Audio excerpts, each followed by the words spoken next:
I am so excited to share with you today my shortcake recipe. It is excellent, and ever since I made it probably about 3 months ago, I have not purchased store-bought shortcake at all. It's just way better and it's easy and it's cheaper. So I want you to have this recipe because I think you're going to enjoy it as much as me. And this is the perfect time of year to learn how to make it. Why? Because the fruit is in season. Beautiful summer fresh fruit. Yes, strawberries go great with it. Strawberry shortcake, it's a thing, right? But peaches, raspberries, any type of fresh fruit will go well. Nothing like apples and bananas, okay? We're talking summer fruit. And you pair it with some whipped cream or some vanilla ice cream, you got yourself a delicious summer dessert. I don't have very many tips or tricks for you with this recipe because it is that straightforward, but I will mention to you about the pan that I'm using. I'm using a spring pan. Now, the only reason why I'm using it is because I want the height. My 8-inch pan is just a normal cake pan, and you can use that if there's no problem with that, okay? So if you do have a spring pan, this is a 7-inch that I am using, and if you want the height like me, this is what you can use. But again, if you do not have this, because I know not everyone has a spring pan, then don't worry about it. Just put it in a smaller sized cake pan, like an 8-inch. And then you're gonna adjust the baking time because you will not need as much time to bake it as I will because mine's so thick. And on that note, this recipe does not make a large shortcake. If you want a larger one for a barbecue or potluck, or say just even so that it's not gone in one day with your family, you could double it. It's okay, just adjust the pan. So with that said, here are the items that you will need to make this shortcake. All right, it starts off a pan. As previously mentioned, I'm using a 7-inch spring pan. I'm gonna line it with parchment paper. 2 eggs, but they need to be room temperature. That's really important, and these are large eggs. For sugar, it's 2/3 of a cup, 1 1/3 cup of flour, along with salt, and 1 teaspoon of baking powder. You're gonna need a sift because we are going to sift those ingredients in. For vanilla, 2 teaspoons, 4 tablespoons of oil, and 1/2 a cup of milk. You will also need a hand or stand mixer. Well, before we get started, we need to do 2 things. Number 1, make sure your eggs are at room temperature. And number 2, preheat your oven to 350 degrees. Once that's done, you're good to go. Let's get baking. First off, the 2 room temperature eggs and the 2/3 cup of sugar. We are going to mix this in our mixer or with our mixer now for 5 minutes. We are going to see it churn from yellow to really fluffy and very pale in color.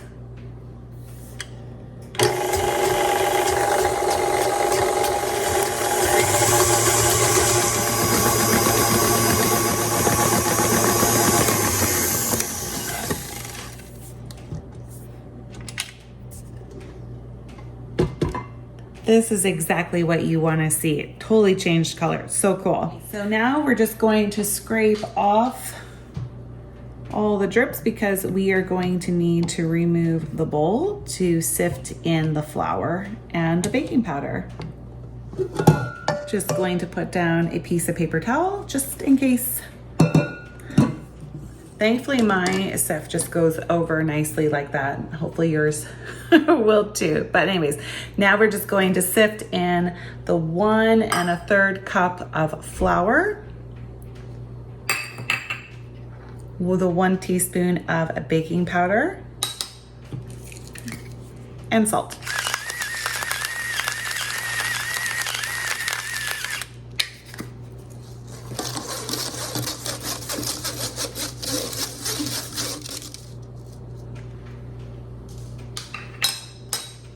All right, now we're going to mix this very gently, just until it's well combined.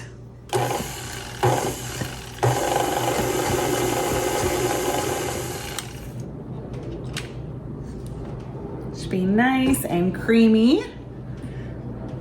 All right, let's add in the remaining ingredients. First up, 1/2 cup of milk,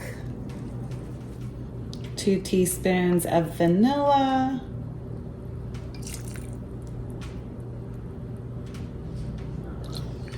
gonna have to get more of that soon. Thankfully, vanilla has come down in price, so that's nice. Okay, now the oil, 4 tablespoons. 1, 2, 3,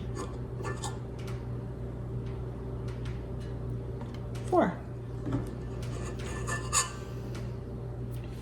And we're just gonna mix it up again until it's combined well.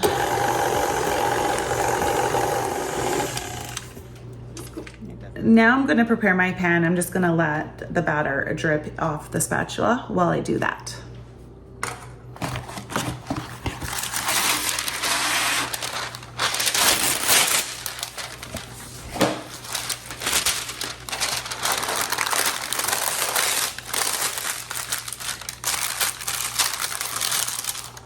Okay, I'm just gonna cut off the excess. If you are not using a spring pan, then you don't need to use parchment paper. You can just prepare it with some, some butter.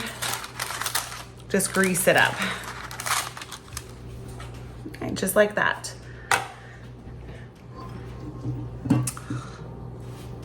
Okay, the only thing left to do is to put the cake in the pan.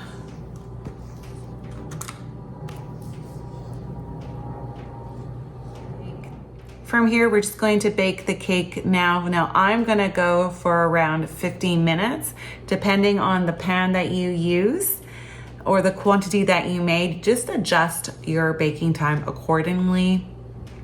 You don't wanna underbake it, you don't wanna overbake it. So just keep an eye on it. But for me, I'm going to start off with 50 minutes.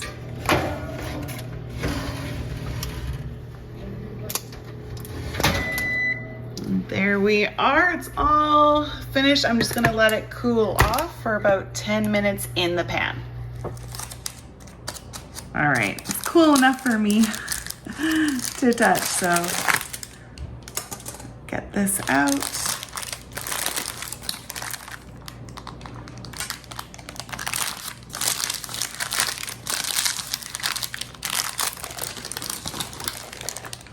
Shortcake is quite a solid cake, so it's actually makes transferring it out quite easy. So now I'm just gonna let it cool here for as long as it takes. All right, it's cooled off and I can't wait any longer to get a slice of this shortcake.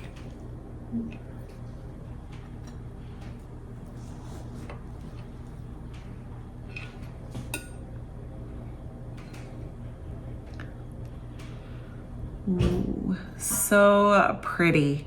And it's nice if you eat it the day of, the top is like a little crispy and sweet.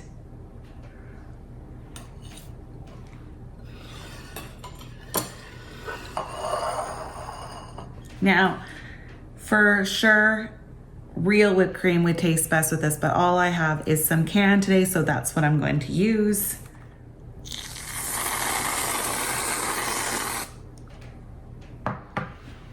And I have cut up some peaches and strawberries.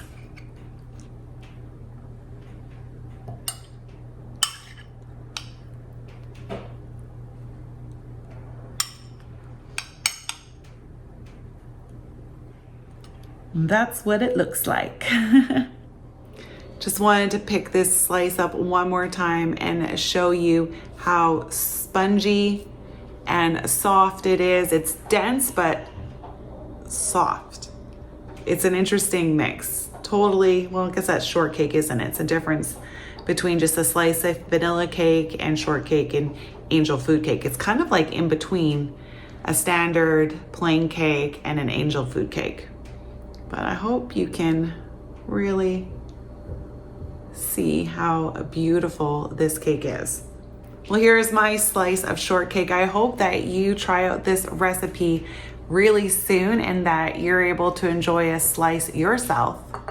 And I hope that you love it just as much as I do and my family does. Thank you so much for tuning in to see how to make this recipe.